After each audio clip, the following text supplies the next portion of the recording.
Jina langu naitwa Grace Kazoba, niko chuo cha usimamizi wa fedha. Kwa upande wetu chuo cha usimamizi wa fedha tumeona maonyesho haya yakiwa ni ya muhimu kwetu.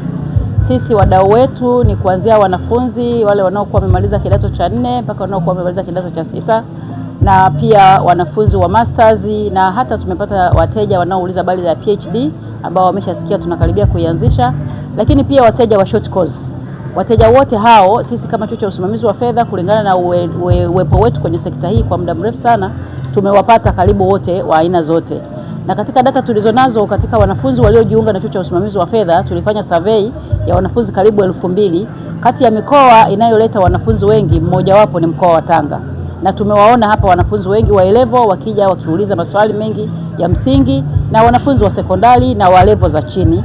Kwa hiyo kwa upande wetu kama IFM, maonyesho hayo ni ya muhimu, lakini vile vile kwa jamii ya Kitanzania kwa ujumla kumekuwa na elimu ya kuwalenga walaji au wadau wa levels tofauti tofauti, kuanzia wale wa chini kabisa wanaoathiriwa na ile mikopo isiyo mizuri yenye kuwaumiza pasipokuwa na uchambuzi mzuri, kwa wale wanaotaka kujua undani wa taarifa za ndani. Kwa mfano, jana amekuja mzee mmoja akisema mtoto wake amemaliza chuo mahali pengine economics and policy analysis, nadhani akiwa anauliza anaweza kasoma labda kwetu data analytics au labda mahali pengine data science. Kwa hiyo kuna wanaouliza maswali ya ndani ya kiutaalamu, kuna wanaouliza maswali ya short course, kuna wanaouliza elimu ya ujumla kwa ujumla. Kwa hiyo naweza kusema maonyesho haya ni ya muhimu na kwa kweli yaendelee.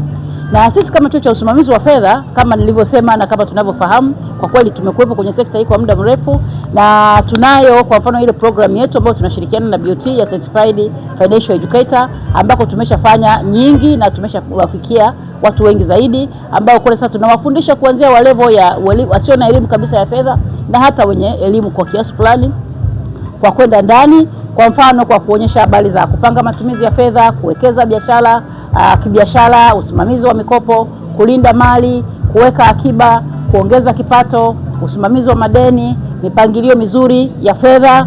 Kwa hiyo tumetoa kwa wanafunzi wa chini, kwa watu wakati, kwa watu ambao tayari wako makazini.